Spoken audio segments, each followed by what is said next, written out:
지난 15일은 세계가 지키는 스승의 날이었고요. 오늘은 우리 한국 교회가 지키는 교사 주일입니다.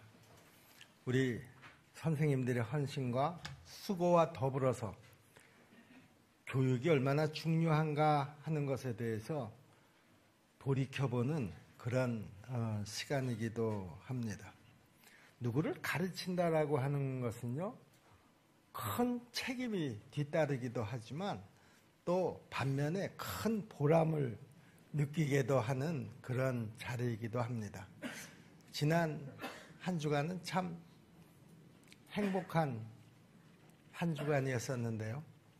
특별히 우리 십정동교에서 같이 신앙생활을 하다가 이런저런 그 환경과 또 이유가 있어서 이제 교회 울타리를 떠나서 이제 다른 지역에 가서 교회를 섬기고 신앙생활을 하는 그 여러 우리 그 믿음의 형제들로부터 연락도 받았고 또 직접 찾아와서 같이 식사를 나누기도 했습니다. 또 여러 가지 이런저런 신앙생활에 관한 그 사연들을 나누기도 했습니다. 우리 십정동교회 출신 가운데는 지금 목회 현장에서 일하고 있는 목회자들도 여럿이 있습니다. 특별히 이번 주일에 오한별 목사님이 그 사모와 같이 교회를 방문해서 그 식사 자리를 같이 했는데요. 중학교 때서부터 우리 교회에서 신앙생활을 하면서 자랐던 그 꼬맹이 목사님이 이제는 목사님이 되셔가지고요. 저하고 같이 앉아서 목회에 관해서 이런저런 이야기를 두런두런 나누다 보니까 저도 참 대견하다 그런 마음이 들었고요. 또 이 모든 것들이 다 하나님의 은혜구나 하는 것을 더 한번 깊이 느끼게 되었습니다.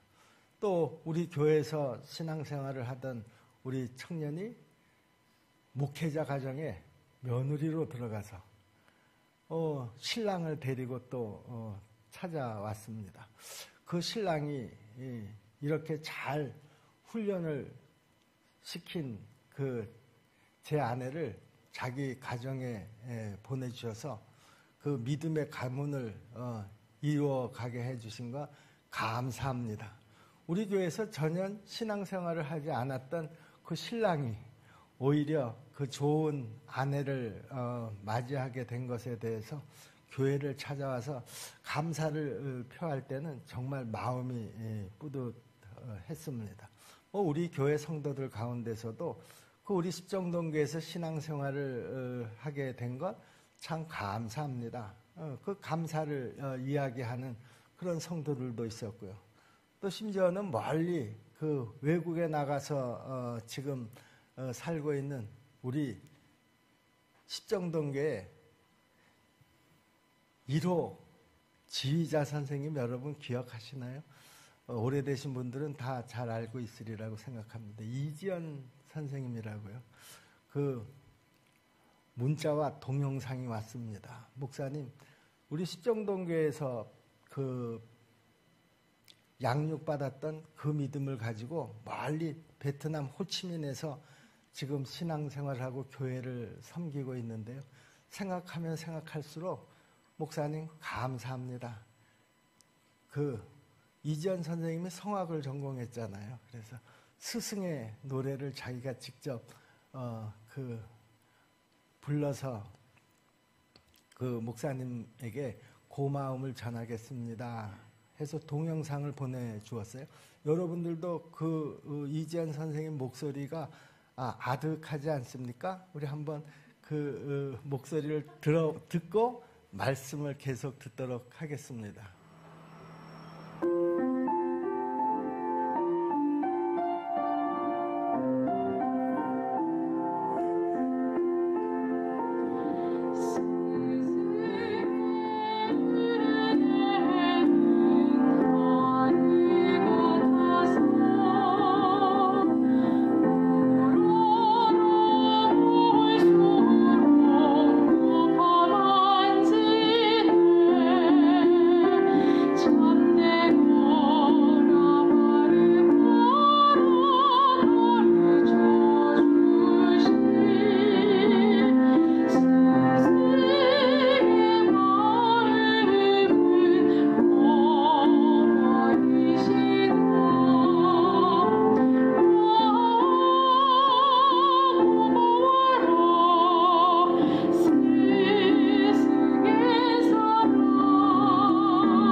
이 동영상을 듣고 있는데 가슴이 먹먹하더라고요.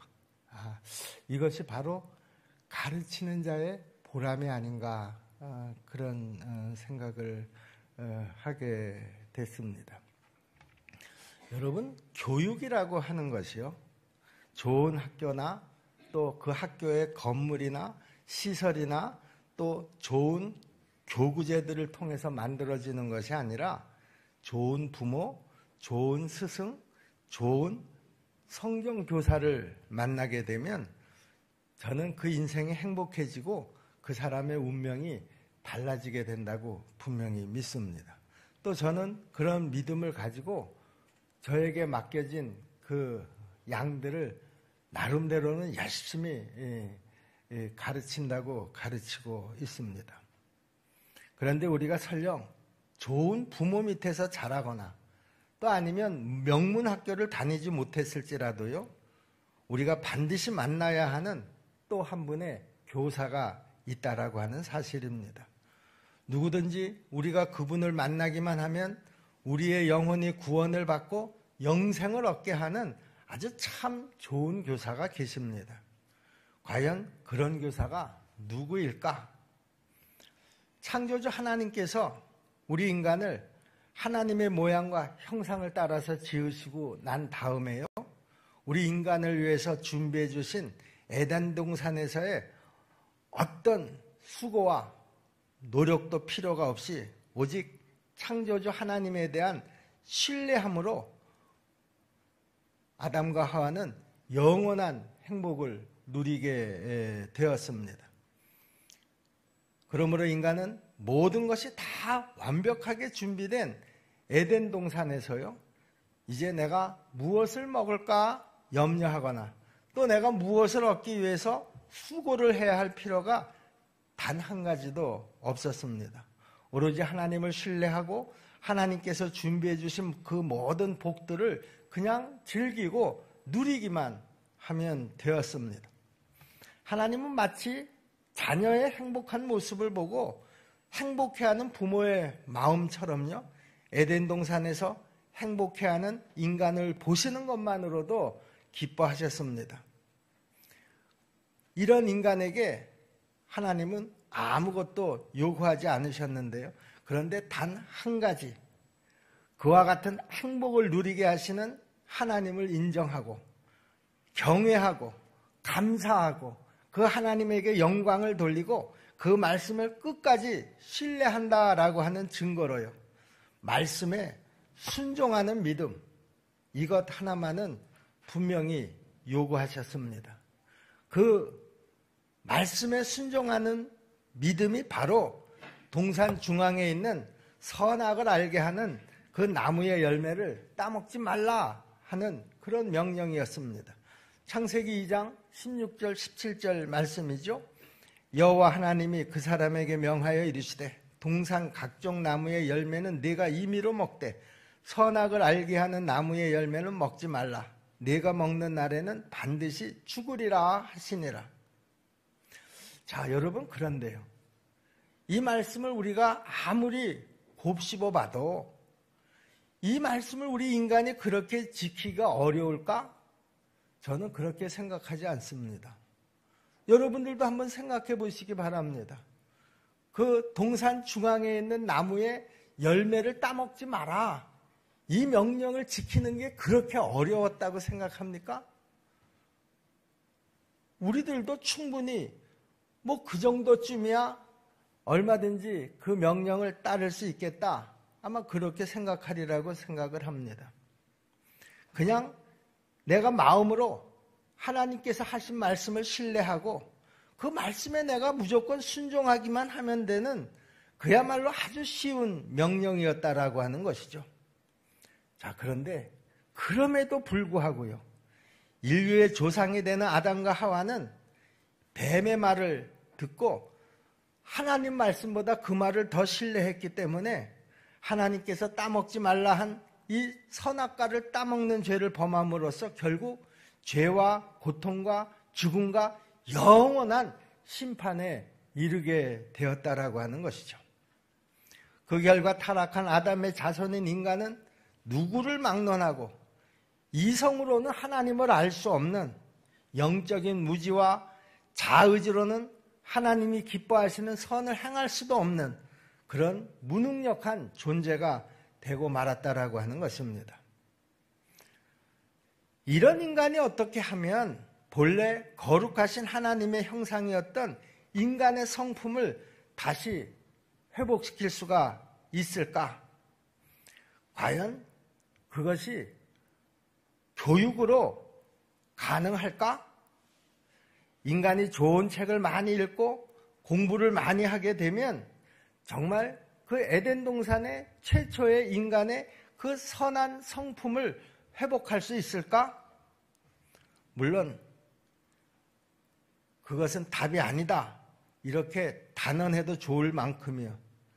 옛날에 비해서 현대인들의 지식 수준이 정말 월등하게 높아졌지만은요. 요즘 우리 사회에서 꼬리를 물고 일어나는 그 범죄 수법의 잔인함이라고 하는 것은 점점 더 시간이 가면 갈수록 무자비해지고 있는 것을 우리가 현실 속에서 두 눈으로 똑똑히 보고 있습니다. 이것은 인간의 교육의 힘만으로는 그 타락한 본성을 선한 성품으로 변화시키기가 얼마나 어려운가 하는 것을 잘 나타내 주고 있습니다. 그렇다고 하면 과연 누가 무엇으로 이 타락한 인간을 하나님의 모양과 형상을 닮은 그 최초의 아름다운 성품으로 다시 되돌릴 수가 있겠는가 하는 것입니다. 여러분, 그 답은요, 오직 하나님 한 분뿐이시라는 것입니다. 하나님만이 하실 수 있을 줄로 믿습니다. 우리는 이 믿음을 가지고 오늘도 가르치고 오늘도 배우는 것입니다. 그래서 하나님께서는 인간을 구원하시기 위해서 독생자 예수 그리스도를 이 세상에 보내주셨던 것이죠. 하나님께서 우리 인간을 보실 때요, 저 인간들은 돈이 아니면 도저히 구원을 할 수가 없겠다, 이렇게 판단을 하셨다고 하면 하나님께서는 예수님에게 황금보석을 잔뜩 가지고 이 세상에 오게 하셨을 것입니다. 만일 과학으로 우리 인간을 구원할 수가 있었다고 하면 예수 그리스도께서는 아주 대단한 과학자로 이 세상에 오셨을지도 모르겠습니다.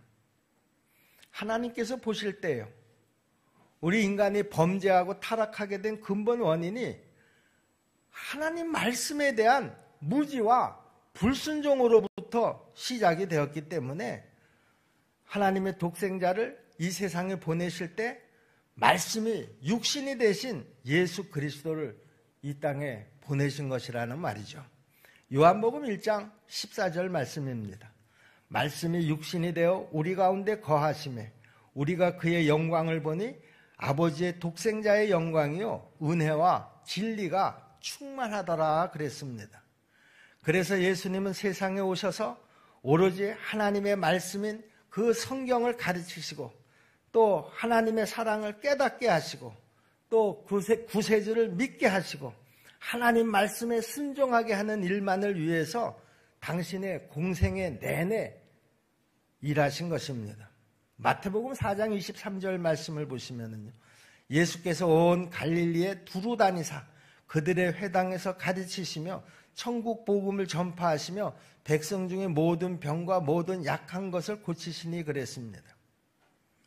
이렇게 예수님의 가르침의 대상은 지역이나 신분이나 소유나 남녀노소 차별 없이요, 모든 계층의 사람들이 예수님의 가르침의 대상이었다라고 하는 것입니다.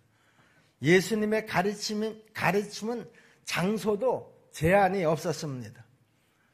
예수님께서는 당신의 고향 나사렛에서 또는 가버나움에서 또 어떤 때는 예루살렘 성전에서 또 어떤 때는 바닷가에서 도시에서 마을에서 회당에서 장소 여하를 막론하고 모든 것에서 모든 형편에서 사람들을 가르치셨습니다. 마태복음 13장 54절에 보시면은요, 고향으로 돌아가사 그들의 회당에서 가르치시니 그랬습니다. 마태복음 21장 23절을 보면 예수께서 성전에 들어가 가르치실세 그랬습니다. 마태복음 9장 35절에는 예수께서 모든 도시와 마을에 두루 다니사 그랬습니다. 마가복음 4장 1절에 보면 예수께서 다시 바닷가에서 가르치시니 그랬습니다. 예수님께서 가르치신 그 장소는 어떤 그 제약이나 어떤 그 여건이나 이런 것은 전혀 고려가 되지 않았다라고 하는 것입니다. 하나님께서 인도하시는 대로 하나님이 예수님을 어느 곳으로 인도에 가시면 그곳에서 예수님은 또 말씀을 펼쳐놓고 그곳에 모인 사람들과 천국 복음을 전하셨다라고 하는 것이죠. 이 예수님의 가르침에는 사람을 깨닫게 하고 감동을 주고 변화시키는 그런 능력이 있었기 때문에 또 종전에 바리새인 교사들의 가르침과는 너무나 그 내용과 질이 대조적이었었기 때문에 사람들이 굉장히 놀라워했다. 이렇게 성경은 기록하고 있습니다. 마태복음 7장 28절 말씀을 보시면 예수께서 이 말씀을 마치심에 무리들이 그의 가르치심에 논란이 그랬습니다. 마태복음 7장 29절에서도요. 이는 그 가르치시는 것이 권위 있는 자와 같고 그들의 서기관들과 같지 아니함일러라 그랬습니다. 예수님께서 가르치시는 그 내용 자체가 그동안 자기들을 가르쳤던 바리새인들이나 서기관들의 그런 가르침하고는 본질적으로 달랐다 그런 말이죠. 그래서 예수님을 가르쳐서 사람들은 물론이거니와 서기관들과 바리새인들까지요 예수님을 선생님이다 이렇게 불렀습니다. 선생님 말씀해 주시기를 바랍니다. 선생님 이거는 어떻게 생각하십니까? 바리새인들이나 서기관들이 자기들이 사람들로부터 선생님으로부터 선생님이라고 이렇게 그 우러름을 받는 그런 신분의 사람들이 이제 예수님에게 그들이 선생님이라고 호칭을 하고 있는 것입니다. 예수님께서 이 호칭에 대해서요, 야 무슨 나한테 선생님이라고 그러냐 이렇게 마다하지 않으시고 그들이 자기를 선생님이라고 부르는 것을 그대로 받아들이셨습니다. 그러므로 예수님의 공생애는 십자가에 못 박혀 죽으시기 전까지 한시도 쉬지 않고 계속해서 하신 일이 가르치시는 제자 사역이었다라고 하는 것입니다. 이와 같은 가르침의 사역은 예수님 혼자만으로 그친 것도 아니고요.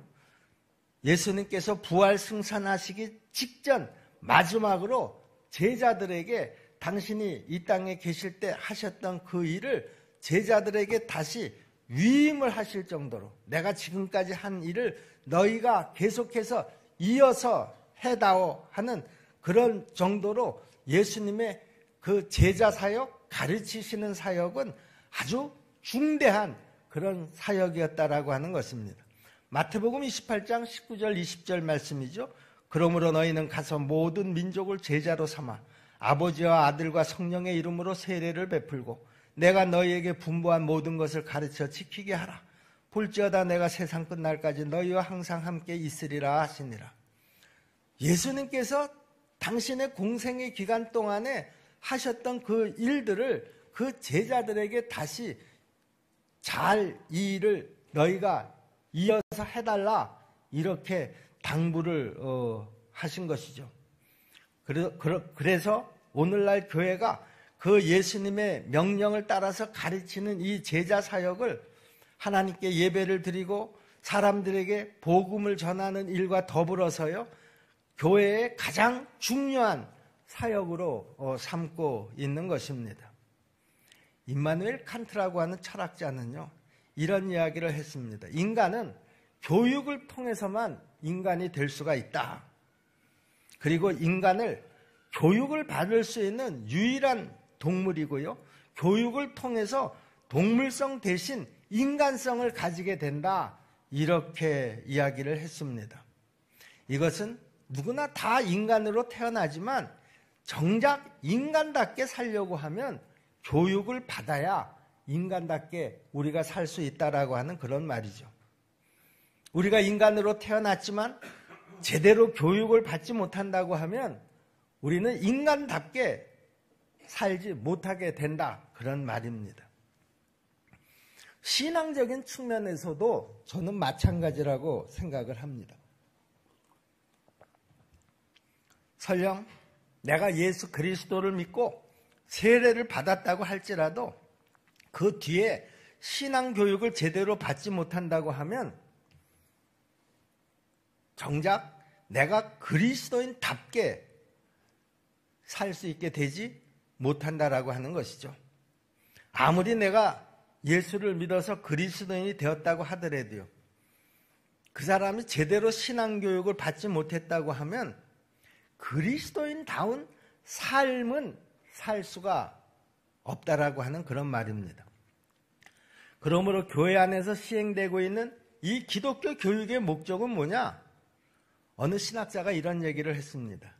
인간 안에 있는 하나님의 형상을 성장시키는 것, 그것이 바로 기독교 교육의 목적이다, 이렇게 말한 것처럼요, 단순히 기독교 교육은 성경 지식의 전달에 목적이 있는 것이 아니다, 그런 말입니다.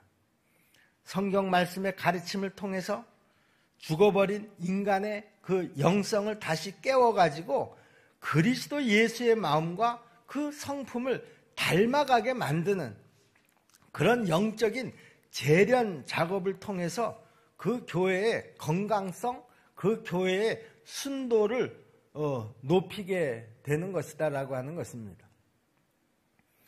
우리가 나는 예수님을 믿습니다. 나는 구원의 확신도 가지고 있습니다.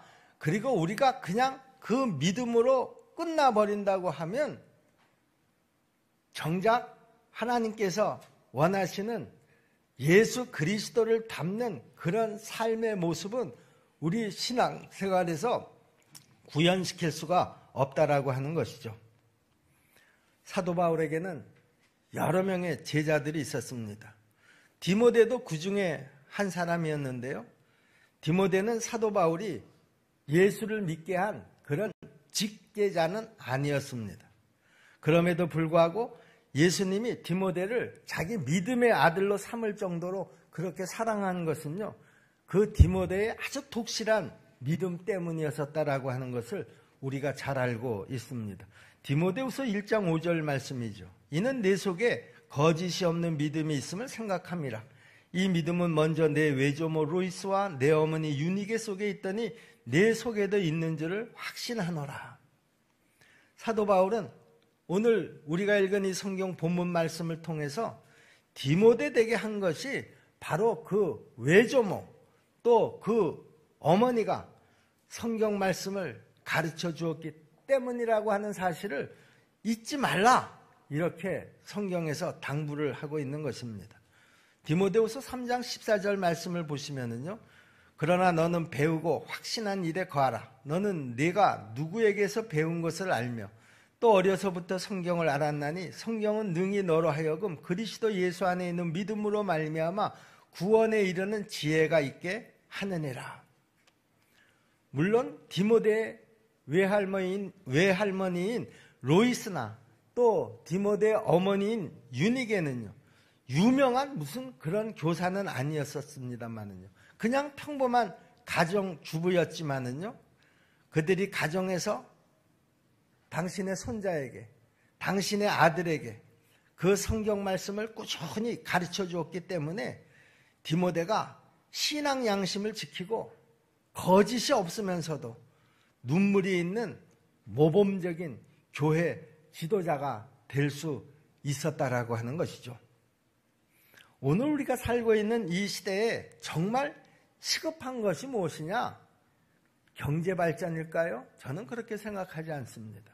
경제 발전 이전에 먼저 우리 인간을 인간되게 하는 그 전인적인 심성 교육이 무엇보다도 절실하게 요구되는 때다. 저는 그렇게 분명히 믿습니다. 그러므로 교회에서는 무엇보다도 예수님과 같은 그런 교사들이 아주 절실한 때다. 이런 교사들이 아주 절실하게 필요한 때다. 저는 그렇게 생각을 합니다. 교회는 어제나 오늘이나 변함없이 이 가르치는 제자 사역을 통해서 사람들이 변화되고 교회가 세워지고 성경을 가르치고 복음을 널리 전하는 선교 사역을 지금도 계속하고 있는 것입니다. 왜냐하면요, 이런 가르침의 사역이 아니고서는 사람들이 하나님을 알지도 못하고 또 구세주가 되신 예수 그리스도를 알 수가 없기 때문이라는 것이죠.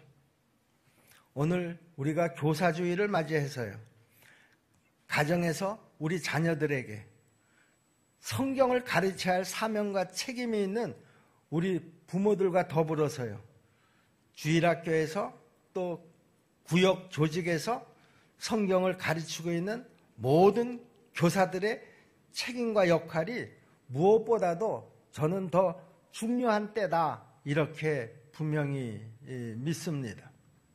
뿐만 아니라 교권이 무참하게 짓밟히고 있는 이 시대에도 묵묵히 그 모범교사의 사명을 다하고 아무런 보수도 대가도 없이 휴가를 성경학교를 위해서 사용하고도 전혀 아까워하지 않고 구역에서 내 믿음과 지극정성으로 살펴주는 그 구역 교사들의 가르침을 잘 받고 또 본받을 뿐만 아니라 중심으로 그들을 존경하고 그들의 수고를 알아주고 또 그들의 수고를 위로하고 기도하는 착한 제자들이 되어야 될 줄로 믿습니다.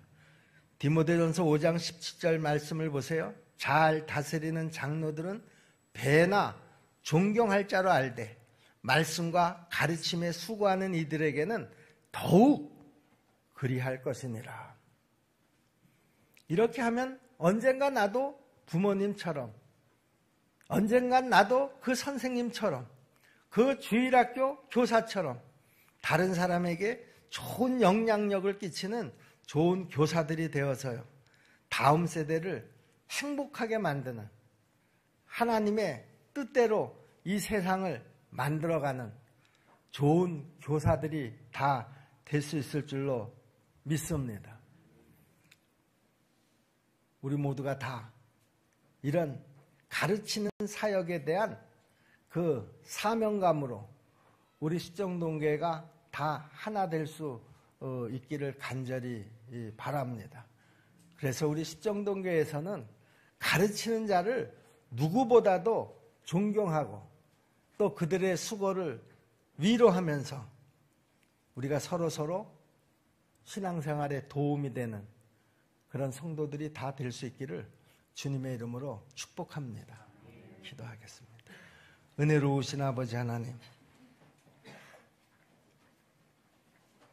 이 악한 시대에 오직 우리에게 희망이 되는 것은 하나님의 말씀인 줄로 믿습니다. 그러나 이 말씀을 전하는 자가 없으면 이 말씀이 어떻게 사람들에게 전해질 수가 있겠습니까?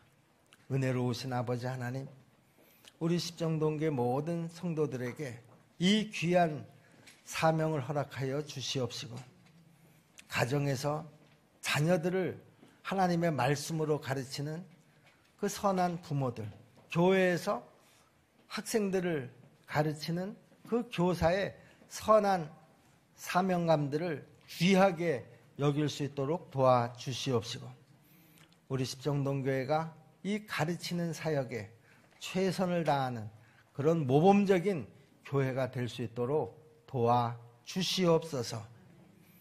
예수님의 이름으로 믿고 기도하옵나이다.